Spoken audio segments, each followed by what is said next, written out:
사도행전 12장 1절에서 24절 말씀을 바탕으로 간절한 기도, 흥황하는 말씀 주제로 말씀을 같이 보도록 하겠습니다. 지난 11장을 통해서 안디옥에서 제자들이 그리스도인이라 칭함을 받았습니다. 그들이 그리스도인으로 불려지기까지 그 과정을 이렇게 보니까 첫 번째는 그들에게 복음을 전해준 사람이 있었고요. 그러면 아마 그들은 이때부터 그리스도인이 되었습니다. 두 번째, 그들을 가르치고 또 그들을 돌봐줬던 바울과 바나바의 헌신이 있었습니다. 그리고 그들은 그리스도인처럼 살았고 그들을 가리켜서 세상은 그리스도인이라 불렸습니다. 더 나아가서 그들은 주님의 표현대로 서로 사랑하라 하신 그 말씀처럼 서로 사랑하면서 자신들이 그리스도의 제자임을 사랑을 통해서 증명을 했습니다. 바로 이것이 그리스도인의 삶입니다. 그래서 우리 그리스도인에 대해서 11장에 살펴보았고요. 오늘은 이제 12장을 통해서 또 주님께서 말씀을 같이 살펴보도록 하겠습니다. 12장 1절부터 24절까지의 말씀을 우리 교독해서 같이 읽겠습니다. 12장 1절부터 24절 형제님들 자매님들 교독해서 읽겠습니다. 형제님들부터 읽어주시면 감사하겠습니다. 시작. 그때 헤롯 왕이 손을 들어 교회 중에서 몇 사람을 해하려 하여 요한의 형제 야고보를 칼로 죽이니 유대인들이 이 일을 기뻐하는 것을 보고 베드로도 잡으려 할세 때는 무교절 기간이라 잡음에 옥에 가두어 군인 내식인 네 패에게 맡겨 지키고 6월절 후에 무교 앞에 내고자 하더라. 이에 베드로는 옥에 갇혔고 교회는 그를 위하여 간절히 하나님께 기도하더라. 헤롯이 잡아내려고 하는 그 전날 밤에 베드로가 두 군인 틈에서 두 쇠사슬에 매여 누워 자는데 파수꾼들이 문 밖에서 옥을 지키더니 호련히 주의 사자가 나타나매 옥중에 광채가 빛나며 또 베드로의 옆구리를 쳐 깨워 이르되 급히 일어나라 하니 쇠사슬이 그 손에서 벗어지더라. 그가 이르되 띠를 띠고 신을 신으라 하거늘 베드로가 그대로 하니 천사가 또 이르되 겉옷을 입고 따라오라 한대 베드로가 나와서 따라갈새 천사가 하는 것이 생시인 줄 알지 못하고 환상을 보는가 아니라 이에 첫째와 둘째 파수를 지나 시내로 통한 쇠문에 이르니 문이 저절로 열리는지라 나와서 한 거리를 지나매 천사가 곧 떠나더라. 이에 베드로가 정신이 들어 이르되 내가 이제야 참으로 주께서 그의 천사를 보내어 나를 헤롯의 손과 유대 백성의 모든 기대에서 벗어나게 하신 줄을 알겠노라 하노라. 깨닫고 마가라 하는 요한의 어머니 마리아의 집에 가니 여러 사람이 거기에 모여 기도하고 있더라. 베드로가 대문을 두드린데 로데라 하는 여자아이가 영접하러 나왔다가 음성인 줄 알고 기뻐하여 문을 미처 열지 못하고 달려들어가 말하되 베드로가 대문 밖에 섰더라 하니 그들이 말하되 네가 미쳤다 하나 여자아이는 힘써 말하되 참말이라 하니 그들이 말하되 그러면 그의 천사라 하더라. 베드로가 문 두드리기를 그치지 아니하니 그들이 문을 열어 베드로를 보고 놀라는지라.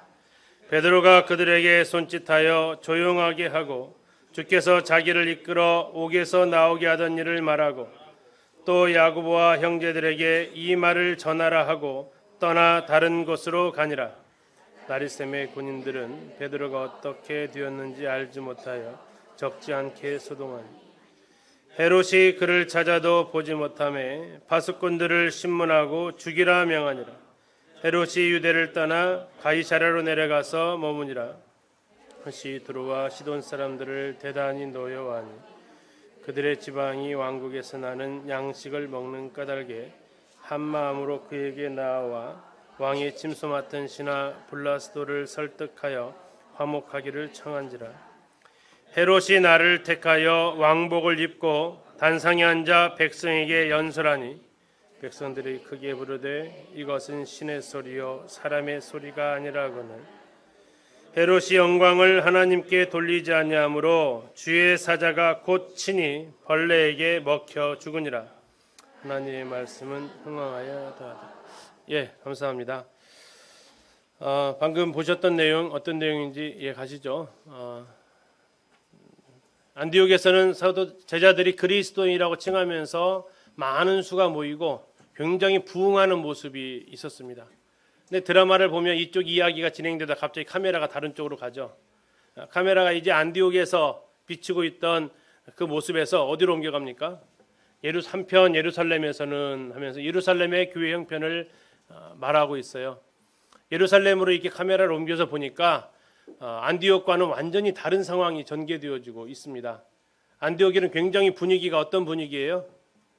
막 전도하니까 구원받고 성도들이 자라고 성장하면서 그리스도인을 칭함받고 구제헌금에서 예루살렘을 보내고 굉장히 활동력 있고 생기 있고 밝은 분위기라면 오늘 방금 보신 이 분위기는 굉장히 힘들고 고통스럽고 어려운 분위기입니다. 아마 배경음악이 깔리면 너무나도 상반된 배경음악이 깔릴 그 장면이죠. 예루살렘에 박해가 임했고 더군다나 12사도 중에서 처음으로 사도가 순교를 당하는 일이 벌어지고 엎친 데 덮친 격으로 거기 이어서 베드로까지 감옥에 갇히는 일이 벌어집니다. 그래서 교회는 그를 위해서 간절히 기도하게 되고 그러나 감사하게도 하나님께서 그 기도를 들으셨는지 베드로를 옥에서 꺼내주십니다. 옥에서 꺼내주시는데 베드로는 뭐하고 있어요? 세상에 교회는 자기를 위해서 기도하고 있는데 자기는 뭐하고 있어요? 자고 있어요. 같이 기도해도 좀 시원찮을 판에 교회의 기도를 너무 믿었던지 그는 교회는 간절히 기도하고 있는데 자기는 아주 태평하게 자고 있는데 어느 정도로 자고 있어요? 옆구리를 팍 쳐가지고 깨울 정도로. 주무시다가 갑자기 형광등이 확 켜지면 어떠세요? 아유 뭐요? 이렇게 눈을 이렇게 좀 눈이 굉장히 부시잖아요. 천사가 딱 나타나니까 그냥 옥이 환해졌는데 그것도 모르고 계속 자요. 그러니까 옆구리를 빵 때려가지고 빨리 안 일어나 하면서 이제 깨워가지고 그런데도 이제 꿈인지 생신지 모르고 하다가 결국 천사가 떠난 다음에 이게 생시구나 하면서 자기가 이제 기도하고 있었던 그곳으로 갑니다. 그곳에 갔더니 이제 문을 열어달라고 두드렸는데 로데라는 아이가 나와서 목소리만 듣고 그냥 곧장 들어가죠. 이 애가 도대체 웬일이 하면서 문을 크게 두드렸을까요?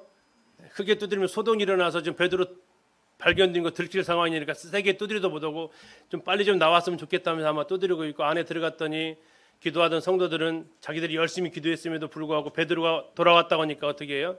너 미쳤냐? 너 제정신이냐?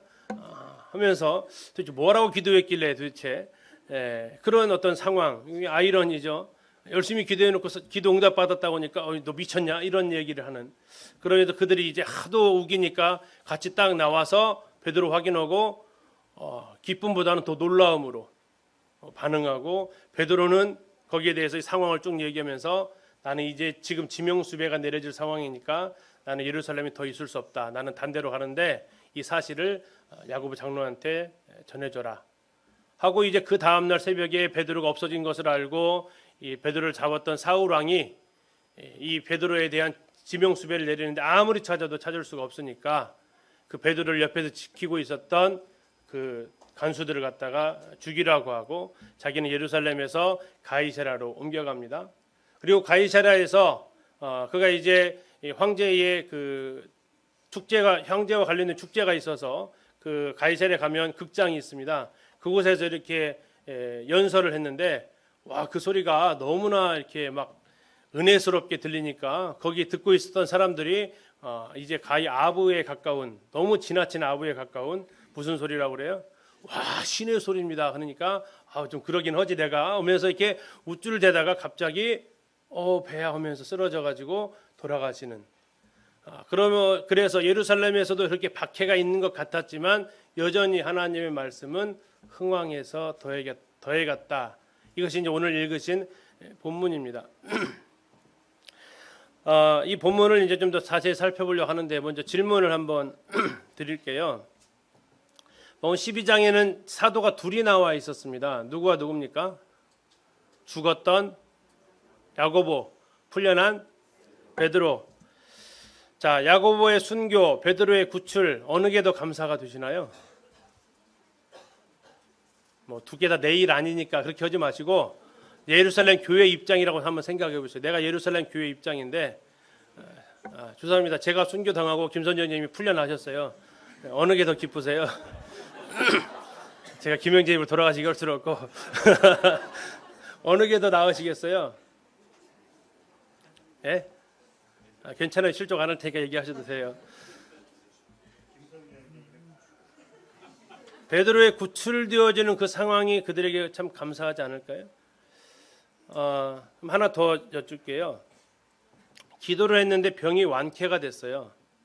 근데 기도했는데 오히려 완쾌가 되지 않고 그냥 그대로 소천하셨어요. 어느 것이 더 감사가 되세요? 예? 소천이요?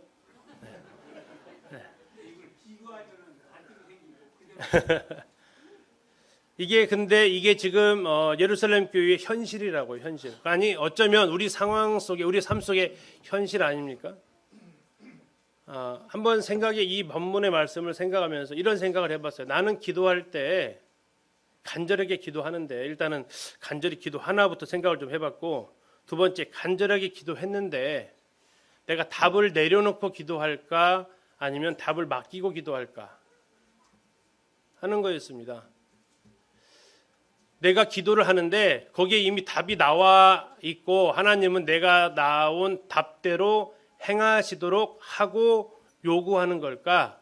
아니면 이 상황에 대해서 하나님 앞에 아뢰고 이 상황에 대해서 하나님께서 뜻대로 하시라고 하나님 앞에 아뢰일까? 우리 기도가 어떤가를 한번 생각을 해봤어요. 어떻죠? 우리 기도가요? 답을 갖고 있어요? 답을 맡기고 있어요? 많은 기도가 참 죄송스럽게도 답을 가지고 있어요. 그래서 베드로가 구출을 받았던 것을 기도의 응답이다라고 얘기하죠. 야고보가 순교한 것은요. 기도를 하나님이 듣지 않으셨다라고 얘기해요. 기도해가지고 병이 나으면 어떻게 표현해요? 기도의 응답이라고 얘기하고 기도했는데 그냥 돌아가셨으면 하나님께서 기도를 거절하셨다라고 얘기해요.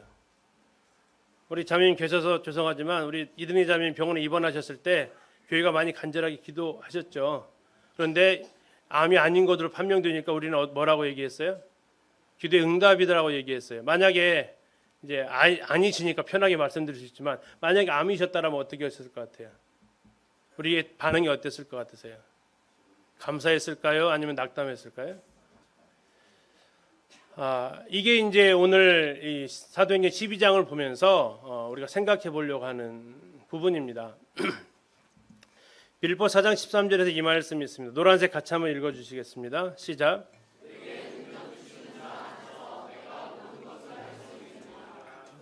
성경 말씀 중에서 욥기 8장에 있는 내 시작은 미화하였으나 내 나중은 심히 창대하리라 라는 말씀 다음으로 잘못 인용되고 있는 말씀이 이 말씀입니다. 이 말씀은 너는 할 수 있다. You can do it. 나는 할 수 있다. I can. 이 말씀이 아님에도 이 말씀이 그렇게 많이 인용되어지고 때로는 이 말씀으로 위로를 해주고 있어요. 모든 걸 할 수 있다. 할 수 있어. 하면 돼. 주님 안에서 할 수 있어. 이 말씀만 딱 떼가지고 이렇게 합니다.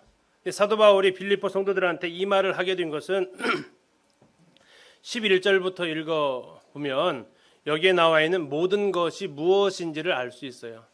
여기에 있는 모든 것은 우리가 노력하면 된다라는 게 아니고요. 여기에 있는 모든 것은 풍부에 처하고 다음에 궁핍에 처해도 이 상황입니다. 내가 모든 걸 다 해낼 수 있다는 말씀이 아니고 사도 바울은 얘기하는 거예요. 자기는 궁핍에도 처해봤고 풍족한데도 처해봤다. 내가 없어가지고 너희들이 도움해 준 거에 대해서 부탁하거나 감사하는 게 아니다. 나는 모든 일을 하면서 여기에 대해서 감사할 수 있는 것을 나는 드디어 배웠다. 그러므로 나는 내게 능력 주신 주님 안에서 내가 어떠한 상황에 처해도 나는 뭐 할 수 있다고요? 감사할 수 있다는 얘기입니다.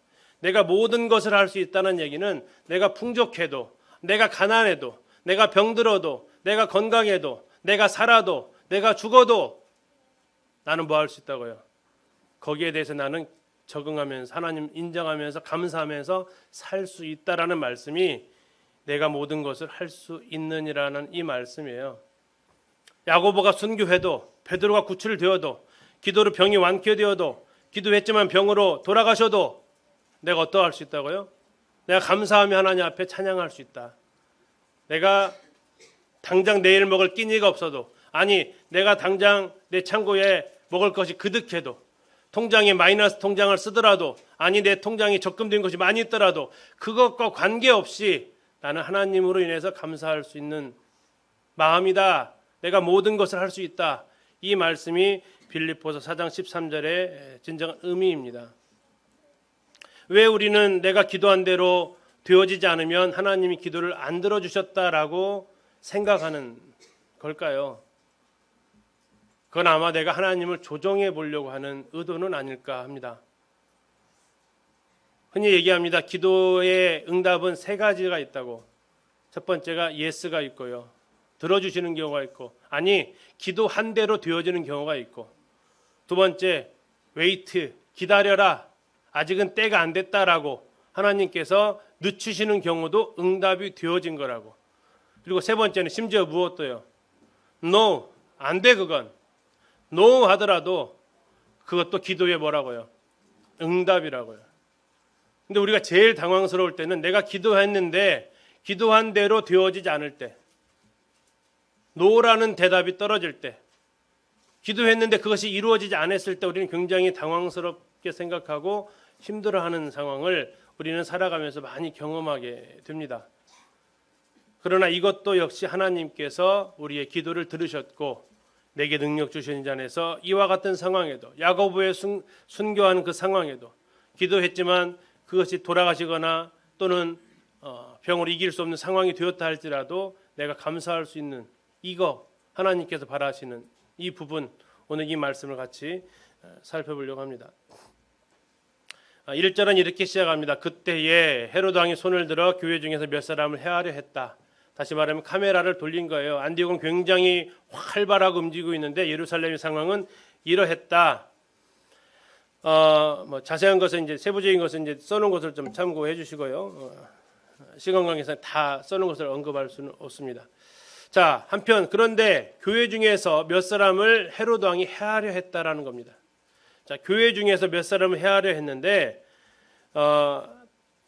해하려 했다는 얘기는 박해하려고 했다라는 얘기입니다. 이 헤롯이 이 로마의 황제가 글라우디우스로 바뀌면서 자기에게 더 많은 통치권이 주어졌어요. 자, 그러면서 그는 이제 유대인들의 더 많은 환심을 사야 할 필요가 있었고, 유대인들이 이제 싫어했던 교회를 핍박을 할 목적을 가지고 이제 교회 중에서 몇 사람을 해하려고 합니다. 자, 그러면서 그렇게 해서 선택되어진 사람이 누구였냐면 야고보가 선택되어진 거죠. 동시대에 안디옥에서는 굉장히 활발한 교회 움직임이 있는가 하면 동시대에 예루살렘에서는 굉장히 어려운 형편의 교회들이 있어요. 오늘날 대한민국도 상황은 비슷합니다. 그렇죠? 대한민국 동시대에 있지만 어느 지역에 어느 지역 교회는 굉장히 활발하게 주님 섬길 수 있고 어느 지역 교회는 굉장히 어려운 가운데 처할 수도 있어요. 아니 그 차원을 넘어서 기린노 교회 안에 있는 성도들도 동일합니다. 어느 성도는 굉장히 성령 충만하게 또 하는 일들이 주님께서 이 복을 주셔서 이렇게 할 수도 있고, 어느 성도는 참 주님께서 내 기도를 안 들어주시는 것 같고 왜 나만 이렇게 어려움을 겪는지 하면서 그러한 고통에 동일하게 살면서 겪을 수 있다라는 거죠. 그러나 두 가지가 다 하나님의 돌보심 아래 있다라는 것을 우리는 기억을 해야 됩니다. 자, 여기에 나오는 이제 헤롯 왕을 잠시 좀 보면요, 성경에는 헤롯이 참 여러 군데 나와요. 성경에 나오는 이 헤롯은 총 4명 대표적으로 나오는데, 하나는 헤롯 대왕입니다. 예수님이 어렸을 때 예수님 죽이라고 명령 내는 그 왕이에요. 그리고 그 왕의 아들이 헤롯 안티파스. 예수님이 십자가에 달리셨을 때 그 달리시기 전날 밤에 이제 예수님을 신문했던 왕, 세례 요한을 죽였던 왕이 바로 이 헤롯 안티파스입니다. 그리고 그 사람의 조카이자 헤롯 대왕의 손자, 그가 헤롯 아그리빠. 그리고 오늘 본문에 나오는 사람이 이 사람이에요. 그리고 사도 바울이 가이사랴에 2년간 구금되어 있을 때 그에게 가이사랴 와가지고 바울을 만났던 사람, 그 사람이 헤롯 아그리파 2세입니다. 자, 오늘 나오는 주인공이 누구라고요? 헤롯 아그리파 1세. 근데 그렇게 써놓으면 좋은데 꼭 헤롯만 써놔요. 그렇죠? 그래서 이렇게 우리가 누군지를 좀 알 필요가 있습니다. 뭐 출애굽기 읽으면 다 바로잖아요. 그래서 여기는 또 다 헤롯이니까 그래서 구분을 좀 하시고, 이 헤롯 아그리파 1세가 바로 야고보를 죽인 사람입니다.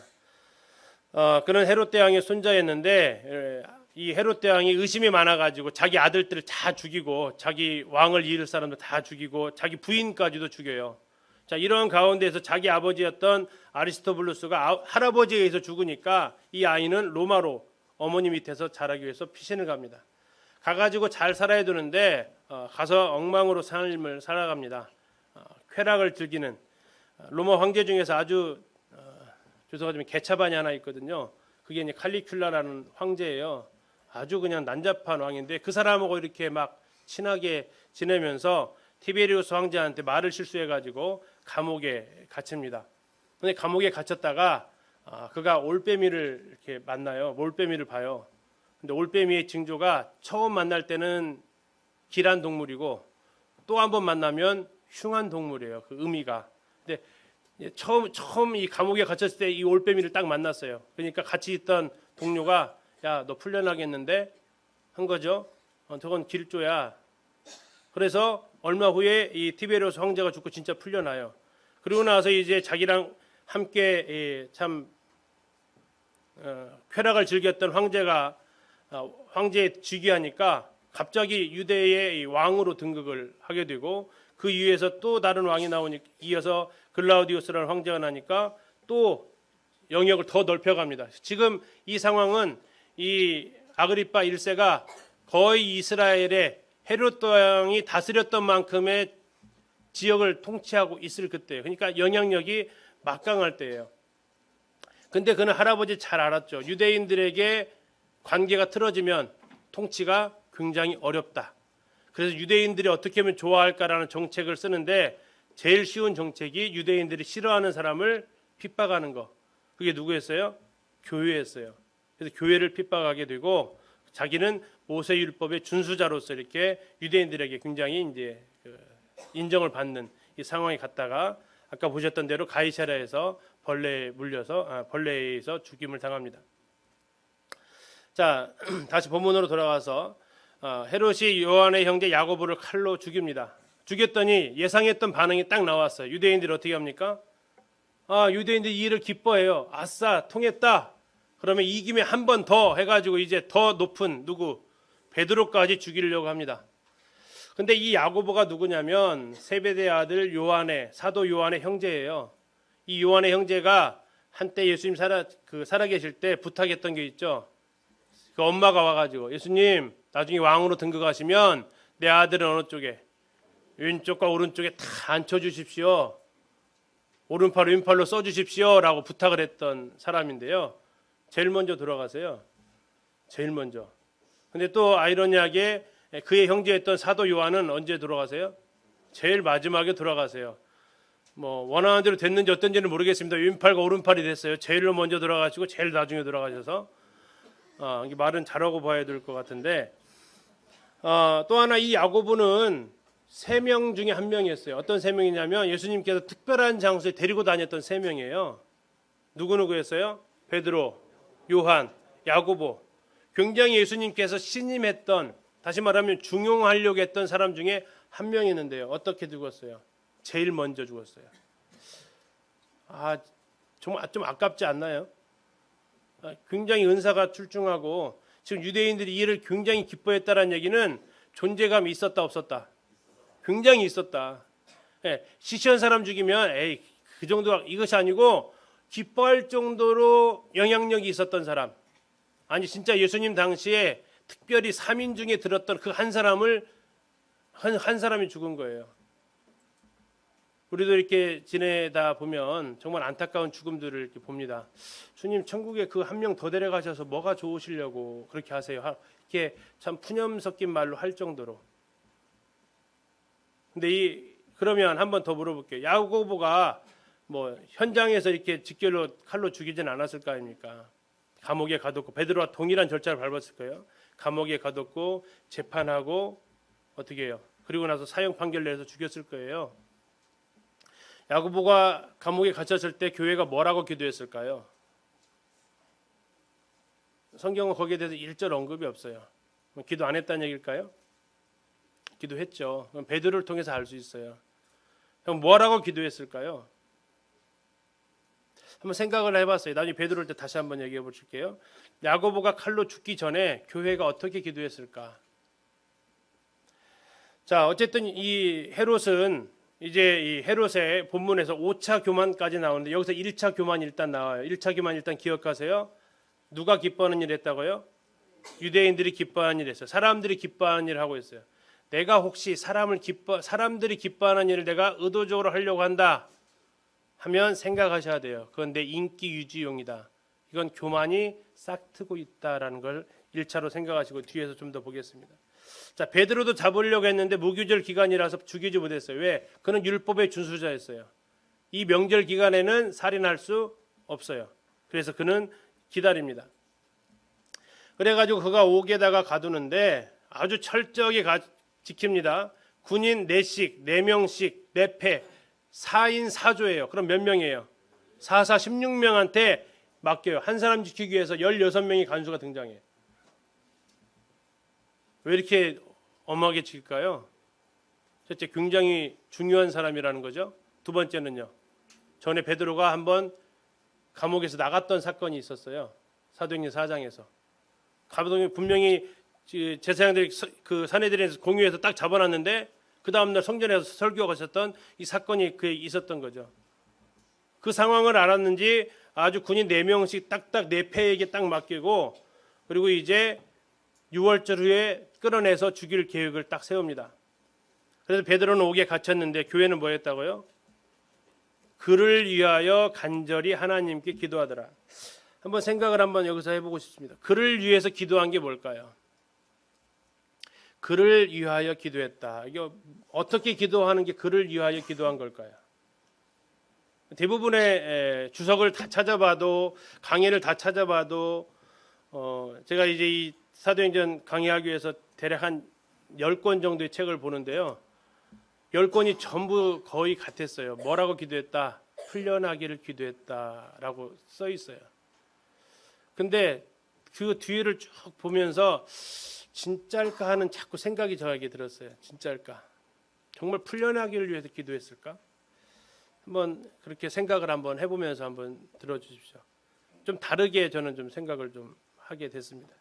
아까 말씀드린 대로 야고보가 체포되었을 때 어떻게 대응했을까? 어떻게 기도했을까? 지금 보편적으로 이제 이 본문에 대해서 해석하면서 여기에 나온 5절에 나와 있는 이 교회는 정말 앞뒤가 안 맞는 행동을 하는 교회가 돼요. 앞뒤가 안 맞는. 간절히 기도했잖아요. 근데 아셨죠? 아까 살아나니까 뭐라고 그랬어요? 루데한테. 미쳤냐? 이건 너무 과한 표현이 아니에요? 아니 정말 간절히 기도했으면 베드로가 살아났어요. 그러면 성도님들 뭐라고 대답하실래요? 정말? 이게 정상적인 반응 아니에요? 근데 간절히 기도해놓고 살아났다가 미쳤냐? 이 너무 안 맞아요. 간절히 기도했는데 살아났다고 하니까. 그러면 그를 위해서 기도한 게 과연 뭘까? 보편적으로 우리 인지상정으로 갇혔으니까 풀려날 걸 기도했을까 하는 거였어요. 조금 더 가볼게요. 자, 헤롯이 잡아내려고 하는 그 전날 밤에 베드로가 그 두 군인 틈에서 두 쇠사슬에 매여 누워 자는데 파수꾼들이 문 밖에서 옥을 지켰다 합니다. 자, 헤롯이 잡아내려고 하는 그 전날 밤이에요. 다시 말하면 내일 어떻게 되는 거예요? 죽는 거죠. 예수님은 좀 미리 좀 땡겨서 하시면 좀 안 좋아요. 그렇죠? 어차피 풀려주실 거 꼭 어디까지 기다리세요? 끝까지 기다리세요. 끝까지. 마지막까지. 달랑달랑 할 때까지. 죄송합니다. 예수님 취미는 아니신 것 같은데 우리가 느끼기에는 예수님의 시간표랑 우리의 시간표가 좀 많이 예수님의 시간표가 좀 늦게 가죠. 보통. 아니죠. 우리 시간표가 좀 빨리 가는 거죠. 그렇죠? 우리 시간표가 좀 빨라요. 예수님의 때보다. 자, 이러면서 그 전날 밤이 될 때까지 아무런 움직임이 없어요. 마지막까지 교회는 계속해서 기도하고 있었던 모습을 우리는 확인할 수 있습니다. 자, 그런데 내일이면 죽는데 베드로는 지금 뭐 하고 있다고요? 두 군인 틈에서 두 쇠사슬에 매어 가지고 누워서 자고 있어요. 두 군인이 아마 팔짱 딱 끼고 잤을 거예요. 옆구리에다가. 그리고 손에 그 쇠사슬에 아마 발에다 묶어놨을 텐데 쇠사슬로 했는데 뭐 하고 있었냐면 누워서 자고 있대요. 태평한 거죠. 아주 태평하게 자는데 파수꾼들은 문 밖에서 뭐 하고 있어요? 지키는 사람은 또 못 자고 죽을 사람은 자고. 왜 잤을까요? 베드로한테 가서 인터뷰 한번 해보고 싶어요. 도대체 무슨 생각이셨어요? 왜 그렇게 주무셨어요? 물어보고 싶어요. 베드로가 1, 2, 3, 4번 중에서 뭐라고 대답할까요? 한번 투표 한번 해볼까요? 야, 나는 어차피 늙어서 죽을 거야. 나 지금 죽을 나이 아니야. 예수님이 나 늙어서 죽는다고 예언했거든. 1번. 2번. 아, 예수님도 풍랑 속에서 잤잖아. 나도 그 예수님 닮으려고 그래. 3번. 야, 전에 나 풀려난 적 있었어. 나 경험 있어. 그러니까 이번에도 나 풀려날 거니까 나 걱정 안 해. 4번. 야고보도 죽었잖아. 근데 여기서 내가 살아나려고 하는 것은 조금 전우회가 아니지. 그냥 맡기고 자는 거야. 자, 몇 번이라고 생각하실까요? 몇 번이실까요? 3번, 또 2번. 그래서 인터뷰가 중요합니다. 저도 모르겠어요. 가서 꼭 한번 인터뷰 한번 해보십시오. 왜 그러셨냐고 도대체. 굉장히 궁금해요. 답은 저도 얻을 수는 없었습니다. 어쨌든 중요한 것은 팩트는 뭐예요? 잤다. 편히 잤다. 자, 그런데 그때 갑자기 주의 사자가 나타납니다. 그리고 그가 갇혀있던 감옥에 광채가 빛나 천사가 등장했으니까 얼마나 화나게 했어요. 자, 이 밝기보다 화냈을까요? 이 밝기보다는 못했을까요? 더 화냈겠죠. 갑자기 주무시고 있는데 눈에다가 밝은 후레쉬를 갖다 확 비춰보세요. 어떠실 것 같아요? 아유, 누구야? 이렇게 아니에요. 근데 지금 베드로는 어때요? 전혀 미동도 없어요. 계속 자요. 계속 자. 그러니까 지켜보고 있던 천사가 어떻게 합니까? 옆구리를 한 대 쳤어요. 여기 쳤다라는 단어에 사용된 헬라어가 파타소인데 세게 때린 거예요. 세게 때렸다는 얘기는 처음에는 일어나 아마 했을 거예요. 안 일어나니까 어때요? 저도 이제 집에서 가끔 아들들한테 그렇게 하는 행동들이 좀 있는데 일어나라. 야, 학교 갈 시간이 딱 올 때가 있는데 세게 딱 때렸어요. 그러니까 이제 일어나라. 급히 일어나라. 그 다음에 그랬더니 이제 쇠사슬이 딱 벗어져요. 그리고 나서 야, 이제 허리띠 좀 채우고 이제 아주 그냥 띠풀로 가지고 그냥 편히 주무신 거예요. 다음에 신발도 좀 신고, 자, 겉옷도 좀 입고 따라와 한 겁니다. 참 천사가 아주 세밀해요, 그죠? 그냥 바로 와 하라고 했는데 아주 단계적으로 자세히 참 가르쳐 주면서 따라오라고 합니다. 자, 베드로 따라갑니다. 근데 어떻게 따라갔어요? 정신 차리고요? 아니요, 이게 생신지 꿈인지 모르고 따라갔어요. 자, 갔는데 첫째 파수를 지나갔어요. 파수꾼들이 지키고 있었다고 했잖아요. 무사 통과했어요. 그럼 이제 천사가 나타나니까 베드로는 깨우고 나머지 파수꾼은 어떻게 하신 거예요? 재운 거죠. 아까는 입장이 바뀌었죠. 아까는 베드로가 자고 파수꾼들이 깨어 있었거든요. 천사 딱 나타나면서 베드로는 깨고 파수꾼들은 재웠어요. 무사 통과. 두 번째 파수 무사 통과. 자, 딱 갔더니 문이 잠겨 있어요. 무슨 문이에요? 쇠문이 잠겨 있는 거예요. 근데 딱 문 앞에 섰더니 오토매틱 짜잔. 뭐 저기 사극 같은데 보면은 딱 나가려고 하면 옆에 있는 내시들이 문 쫙 열어주는 듯이 철문이 쫙 열리는 거예요. 그때도 아직도 몰라요. 그래가지고 한 블럭을 더 데리고 가요. 그리고 나서 천사가 떠나요. 이제 나머지는 네가 알아서 하라는 얘기죠.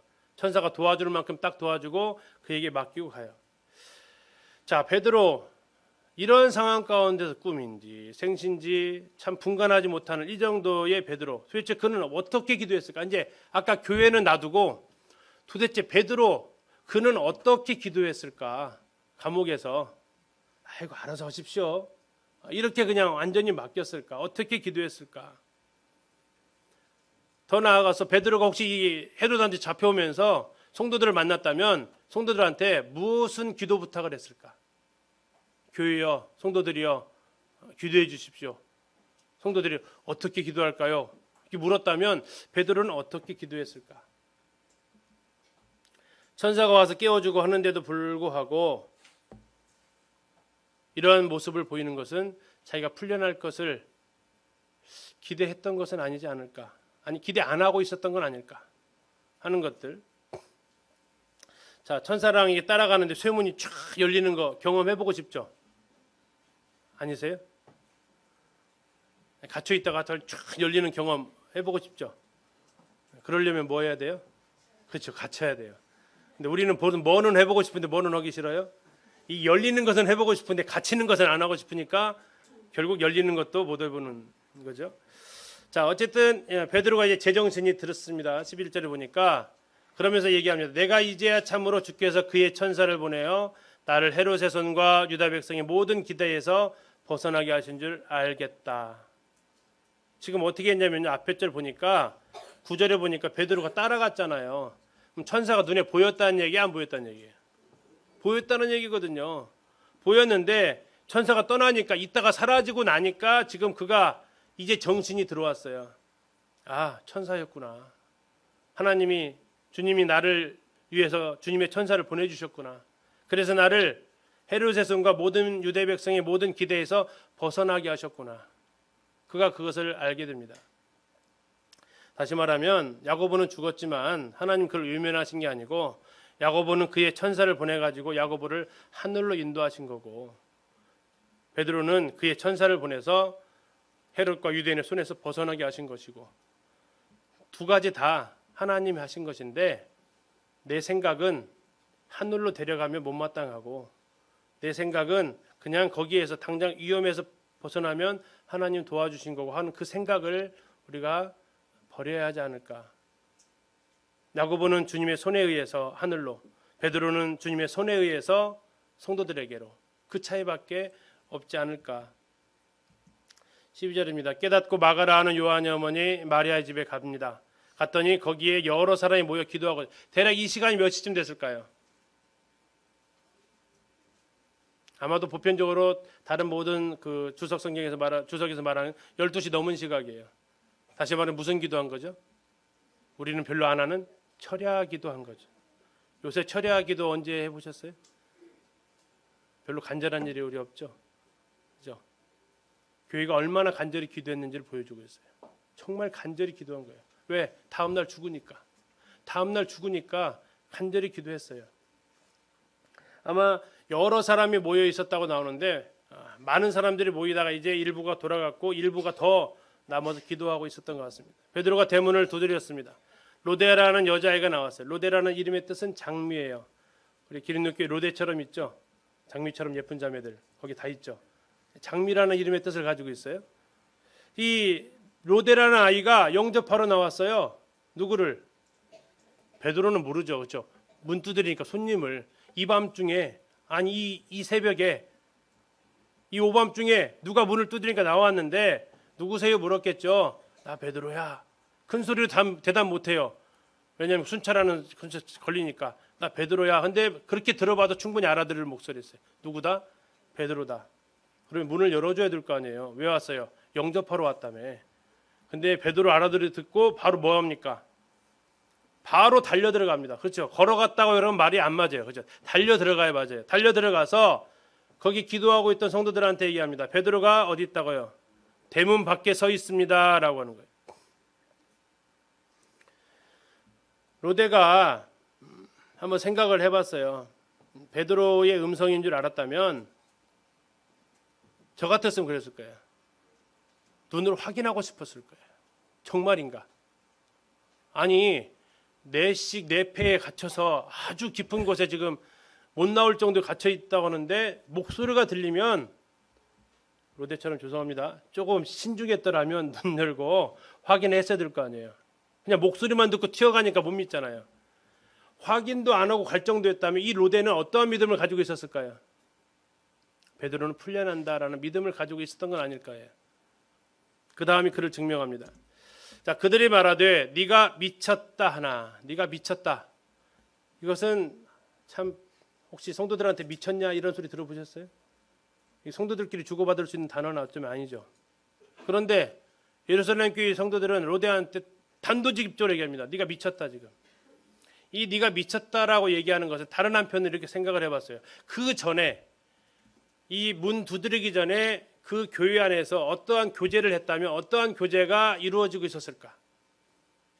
성도들이 기도하기 전에 교제했다면 어떠한 교제를 하고 있었을까? 아마 그 중에서 유일하게 이 로데만큼은 베드로 이번에 풀려납니다. 베드로 풀려납니다. 조그만 것이 이렇게 오시려 하지 않았을까? 그러다가 자꾸 무시하니까 드디어 이제 갑자기 딱 들어오니까 네가 그렇게 산다 하더만 네가 진짜 미쳤구나. 너 환상봤구나. 이렇게 평가받은 건 아닐까? 성도들은 왜 미쳤다고 했을까? 도저히 불가능한 일이어서요? 아니 간절히 기도했다면서요. 그래서 보편적으로 이 부분을 아이러니라고 얘기합니다. 정말 안 어울리거든요. 간절히 기도했는데 살았다고 하니까 미쳤다. 아니 어쩌면 한 번 더 그렇게 바꿔봤어요. 성도들은 베드로가 풀려나기를 기도하지는 않았다. 어떻게 기도했을까요? 그 힌트를 한 군데에서 얻을 수 있었습니다. 지금 성경책 펴 있으시니까 사도행전 4장으로 가서 보시겠습니다.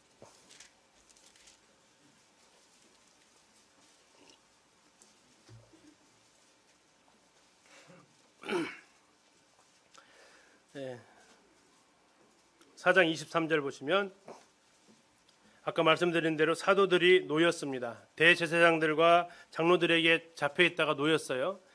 사도들이 놓임의 그 말뜻이 그겁니다. 다음에 28절 보시겠습니다. 하나님의 권능과 뜻대로 이루려고 예정하신 그것을 행하려고 이 성에 모였나이다. 29절 같이 읽겠습니다. 시작. 주여 이제도 그들의 위협함을 굽어 보시옵고 또 종들로 하여금 담대히 하나님의 말씀을 전하게 하여 주시오며 손을 내밀어 병을 낫게 하시옵고 표적과 기사가 거룩한 종 예수의 이름으로 이루어지게 하옵소서 하더라. 빌기를 다음에 모인 곳이 진동하더니 무리가 다 성령이 충만하여 담대히 하나님의 말씀을 전하니라. 전에 대제사장과 장로들에게 갇혀 있을 때 그리고 풀려났을 때 그들이 기도했던 기도의 제목입니다. 그들의 신변의 위협을 그들은 하나님 앞에 그냥 그대로 아뢰입니다. 그리고 뭐라고 합니까? 보호해 주십시오라고 나왔나요? 살려 주십시오 나왔나요? 안 나왔어요. 그건 전적으로 그 교회는 하나님께 맡겼습니다. 그리고 뭐라고 기도하냐면 그 상황은 분명히 얘기합니다. 주여 이제도 그들의 위협함을 굽어 보시옵소서. 그들이 우리를 죽이려고 위협하고 있는 상황을 하나님 보시옵소서. 그러나 그것과 관계없이 종들로 하여금 담대히 하나님의 말씀을 전하게 하여 주시옵소서. 이게 초대교회 사도들의 초대교회 성도들의 기도였어요. 그리고 이것을 어떻게 기도했다고 나와 있어요? 4절에 어떻게 기도합니까? 그들이 간절히 하나님 앞에 기도합니다. 4장 24절을 보시면 그들이 듣고 한 마음으로 하나님께 소리를 높여 그들이 간절히 기도합니다. 그들이 간절히 기도했던 제목은 이 제목이었어요. 그렇다면 이 12장에서 나와 있는 이때 당시의 교회들의 기도도 이 기도가 아닐까라고 조심스럽게 생각을 해봤습니다. 베드로의 안위가 그들은 신경 쓰는 게 아니라 이 일로 인해서 복음이 위축되거나 또 오히려 이 일로 인해서 사도라 할지라도 베드로의 그 믿음이 위축되지 않기를. 전에 주기철 목사님 아시죠? 주기철 목사님이 신사참배 거부로 그가 감옥에 갇혔을 때 주기철 목사님이 아내에게 말을 전합니다. 가정사를 얘기해요. 이것은 이렇게 하고 이렇게 했으면 좋겠어. 그때 이 아내가 뭐라고 얘기한지 아십니까? 당신 그렇게 한가하오? 참 냉담한 대답이죠.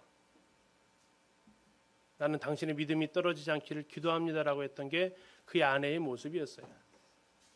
어쩌면 성도들이 기도했다면 그 상황에서 베드로여 당신의 믿음이 떨어지지 않기를 기도합니다. 당신이 주를 부인하지 않기를 기도합니다. 아니 죽음의 순간에도 담대히 하나님의 복음을 전할 수 있기를 기도합니다. 베드로여 당신이 사도인데 당신이 야고보처럼 묵묵히 그 길을 갈 수 있는 믿음 주시기를 기도합니다라고 기도하지 않았을까? 그를 위하여 기도한다는 게 뭘까? 우리는 보편적으로 선교사들이 위험에 처해 있다 하면 우리는 보통 어떻게 합니까? 그 위험에서 구출해 달라고 많이 기도합니다. 이게 저의 기도였고요. 우리의 보편적인 기도였어요. 어느 성도가 병들면 그 병을 뭐 해달라고? 낫게 해달라고. 우리가 답을 제시해요 하나님한테. 근데 사도들은 아니 초대교회 성도들은 그렇게 하지 않고요. 어떻게 했습니까? 아니요. 그 상황만 얘기합니다. 하나님 지금 그들이 붙잡혔습니다. 그럼에도 불구하고 그 선교지의 복음이 전파될 수 있도록 하나님 도와주십시오. 이게 성도들의 기도였어요. 그가 믿음에서 흔들리지 않도록 기도했던 게 예수님의 기도였어요. 사탄이 베드로를 까부르도 달려고 밀가부르도 달려고 청구했을 때 예수님께서 하셨던 기도는 네 믿음이 떨어지지 않길 내가 기도했다라고 하세요. 누군가 나를 지금 차별금지법 동성애 이것으로 인해서 발언하다가 잡혔다, 감옥에 갔다, 소유주의가 감옥에 갔다, 그럴 때 저를 위해서 기도한다. 어떻게 기도하셔야 된다고요? 지금 부탁드립니다. 제 마음이 변할까 봐.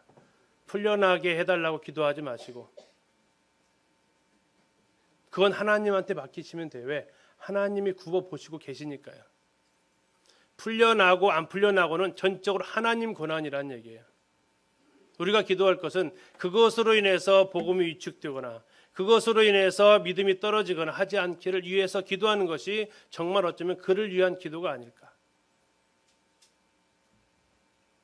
풀려나고 안 풀려가고는 그것이 그렇게 중요한 문제가 아니라는 것이 초대교회 성도들의 믿음이 아닐까를 생각을 해봅니다. 계속해서 로데는 얘기합니다. 진짜라고요. 참말이라고요. 그러니까 이제 아마 중재가 했겠죠. 그럼 가서 보자 했겠죠. 가서 보는데 여전히 베드로는 문 좀 제발 좀 열어보라고 계속 두드리고 있는 상황. 가서 봤더니 그들이 문을 열어 베드로를 보고 뭐 했어요? 놀랬어요. 왜 놀랬을까요? 기도했으면 너무 감사합니다 하나님. 여기 이렇게 제가 봤으면 이렇게 썼어야 돼요. 베드로가 문들이 그치지 아니하니 그들이 문을 열어 베드로를 보고 하나님을 찬양하는지라. 이렇게 가야 맞지 않나요? 응답 받았으니까.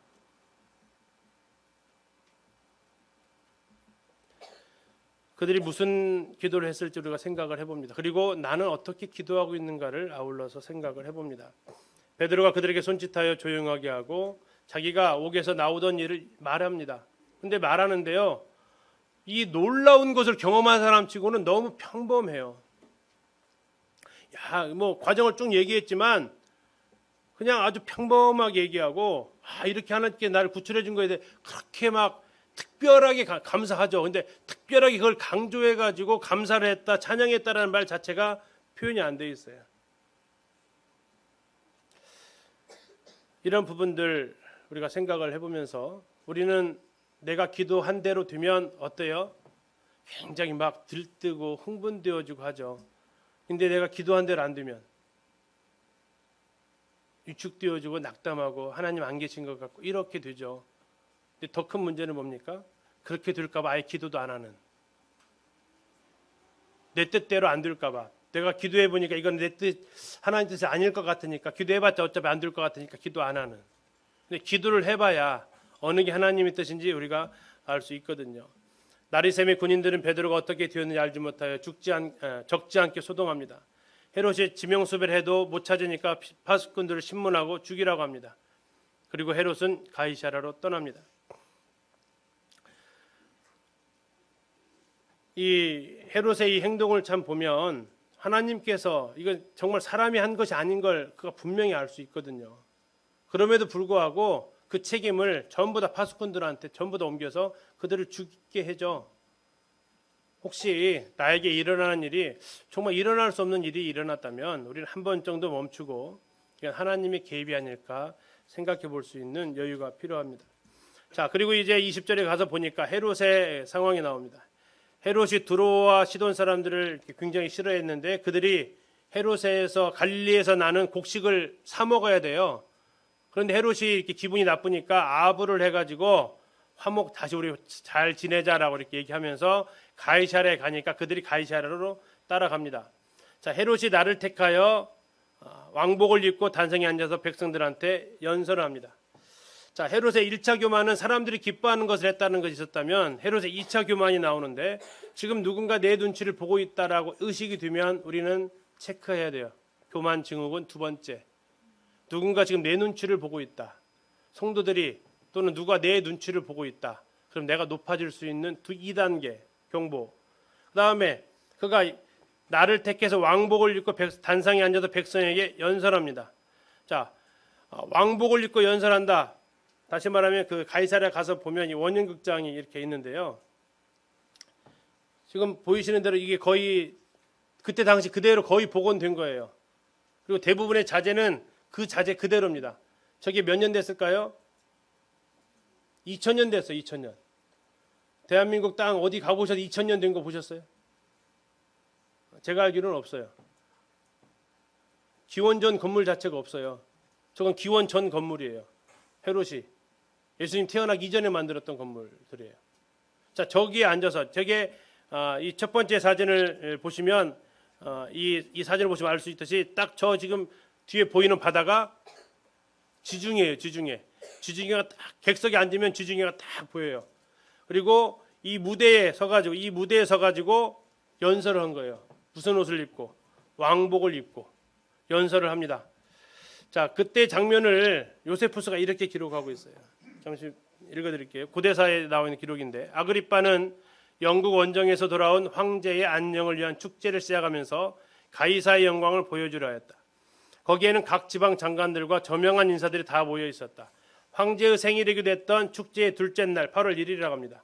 새벽에 아그리빠는 은으로 만든 옷을 물결치듯하며 극장 안으로 들어왔다. 상상해 보세요. 왕이 은으로 된 옷을 아마 질질 끄시면서 왔겠죠. 새벽에 오니까 일출의 태가 딱 떴을 겁니다. 햇볕을 받은 은으로 된 왕복 어땠을 것 같으세요? 환상적이죠, 그죠? 자, 그것을 보는 자마다 그 찬란함에 압도되어 경외심마저 느껴서 떨정됐다. 진짜 신이 등장하는 것 같은 느낌을 받았던 것 같아요. 곧 아첨꾼들이 여러 가지 말로 아그리빠를 칭송했고 그것은 그에게 불길한 징조처럼 보였다. 왜냐하면 그들은 아그리빠를 신이라고 불렀으며 뭐라고 불렀다고요? 근데 이 아그리빠는 유대인이에요. 할머니가 유대계이기 때문에 이는 유대인이에요. 유대인은 오직 신은 누구밖에 없어요. 하나님만 섬기는 유대인이거든요. 그런 율법의 준수자라고 자처했거든요. 근데 자기를 뭐라고 불렀어요? 신으로 불렀으면 바로 어떤 반응을 보여야 돼요? 아니라고 해야 되죠. 왜? 유대인들은 유일하신 하나님만 섬기니까.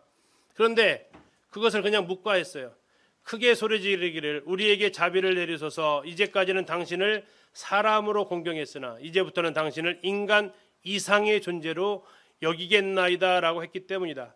아그리빠는 그들을 꾸짖지도 않았으며 이 불경건한 아첨을 물리치지도 않았다. 그 순간 그가 머리를 들었을 때 그는 자기 머리 위에 밧줄 위에 앉아있는 뭘 봤다고요? 올빼미. 기억나세요? 첫 번째 만나면 길조, 두 번째 만나면 흉조. 한 번 로마에서 만났거든요. 지금 이번에 몇 번째 만남이에요? 두 번째 만남. 그게 떠올랐어요.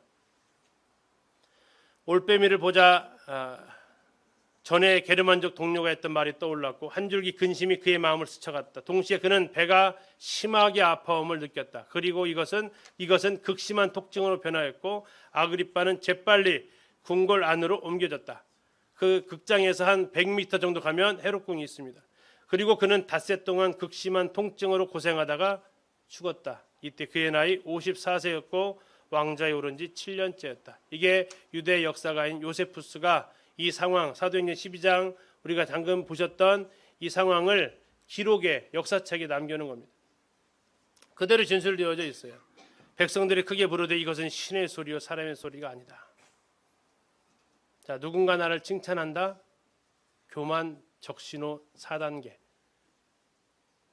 그리고 그럼에도 불구하고 영광을 하나님께 돌리지 않는다.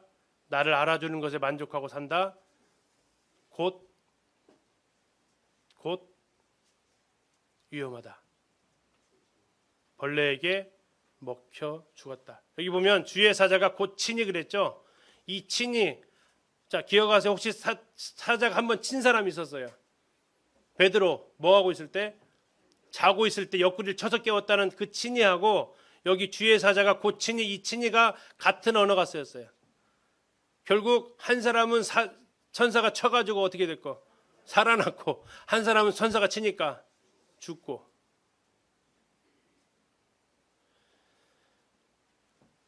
하나님의 말씀은 흥왕하여 더하더라. 하나님의 말씀을 박해하려는 그 순간에도, 다시 말하면 이제 안디옥은 바울과 바나바에 의해서 제자들이 그리스도인을 칭하면서 굉장히 흥왕했고, 예루살렘 교회는 그들을 잡아 죽이려고 했던 헤롯왕의 박해가 있었지만 그럼에도 교회의 간절한 기도, 그 기도가 무슨 기도였을까요? 24절을 저는 그것이 이 기도였지 않을까 생각을 했어요. 그들이 간절히 기도했던, 베드로를 위해서 간절히 기도했던 기도가 이게 아닐까. 이 상황에도 불구하고 하나님의 말씀은 막히지 않게 해달라고. 주님의 종들이 잡혀가고 죽었다 하더라도 하나님의 말씀은 그 사람에 의해서 좌지우지 되지 않게 해달라고. 하나님의 말씀은 여전히 흥왕하게 해달라고. 복음이 전파되게 해달라고. 그래서 기도의 응답이 이루어져서 하나님의 말씀은 흥왕해서 더했다. 박해가 있어도, 죽음이 있더라도, 순교가 있더라도 하나님의 말씀은 오히려 박해하는 자를 죽이 심판하시고 흥왕하는 이러한 모습으로 나가면서 12장이 마무리가 되어집니다. 오늘 간절한 기도 흥왕하는 말씀을 같이 보시면서 내가 기도하는 거, 정말 저 자신에게도 하는 얘기지만 내가 답을 갖고 있지 않기를, 기도한다라는 것이 내 뜻을 이루어지는 도구가 되지 않기를, 하나님의 그분의 뜻이 무엇이고 그 하나님의 뜻이 무엇인지를 알아서 그것에 대해서 기도하고 그것으로 우리가 모든 것을 할 수 있기를 우리가 참 중심으로 기도하게 됩니다. 그때에 하나님의 말씀은 흥왕해서 더욱 세력을